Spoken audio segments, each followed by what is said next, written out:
As I was saying, I think that going to the gym and working out is a big part of what has made me who I am right now. And it's a big part of what helps me think about motivation, try to stay motivated, and to just keep going at whatever it is that I am doing.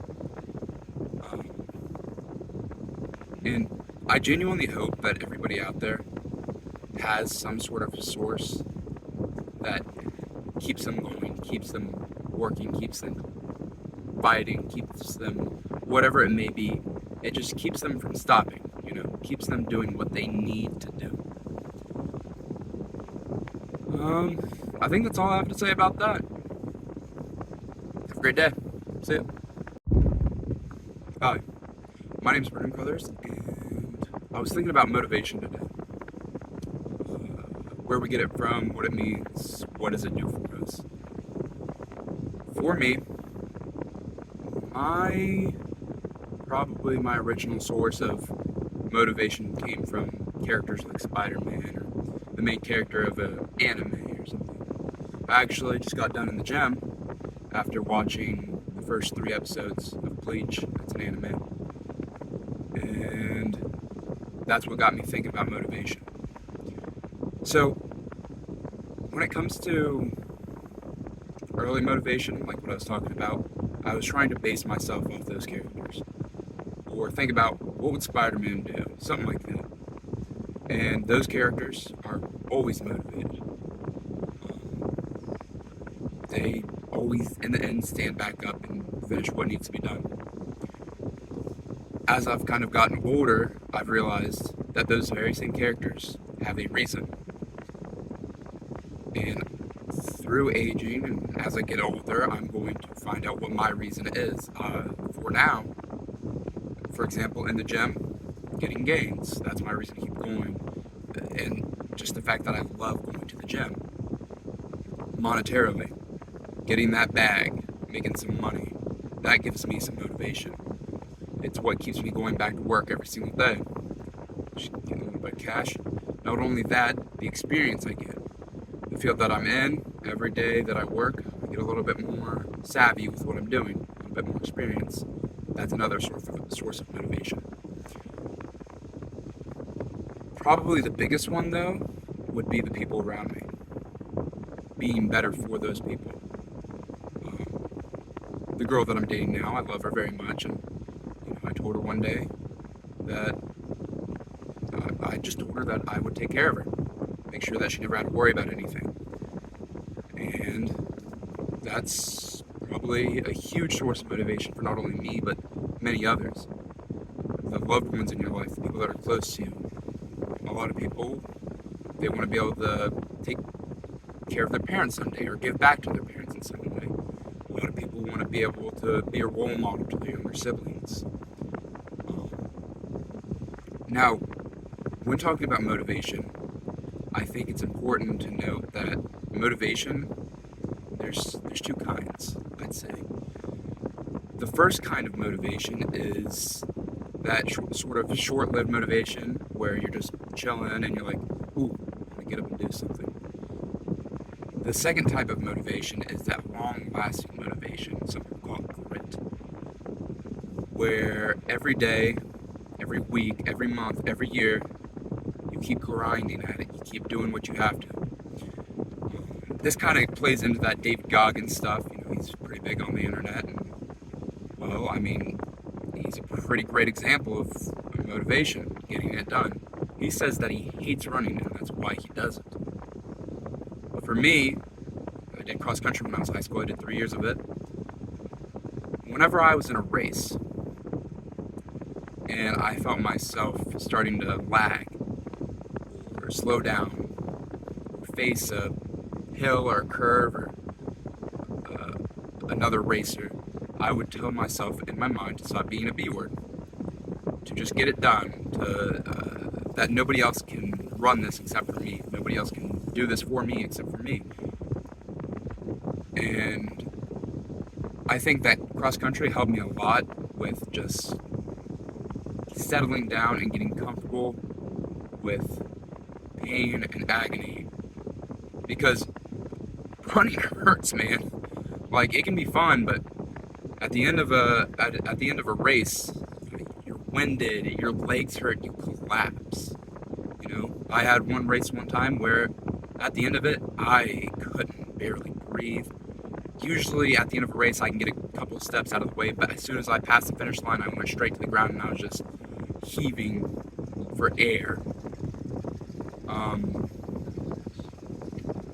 when it comes to other things in life, it's a little bit harder to see because when you're in a race, you can be like, okay, there's the finish line, I have to make it, I have to get there. But there's a lot of goals where the finish line is kind of arbitrary where to be. It can be hard to know how to get there and how long it's going to take to get there. I think that being able to just keep going no matter what is very important because if you don't know when the finish line is, it can be really, really easy to just give up. I know for me, there's been so many times, and plenty of people can relate to this, where I just wanted to stop, just quit. Either quit that job or stop whatever it is I'm doing because I can't see the finish line, I can't see the end of the tunnel. Now,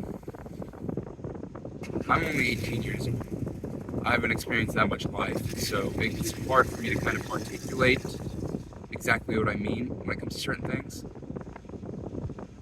But one thing I am absolutely sure of, and I can say without a doubt, is that I would genuinely rather not be here than to stop pushing forward at this point. By not be here, I mean, you know. And that's a hard thing to think about. It weighs heavy on my soul, and it weighs heavy on many others, I'm sure. But, you know, we gotta stay motivated. We gotta keep going. Because there's nothing else but to keep going.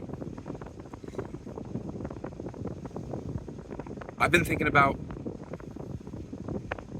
meditation, that sort of thing.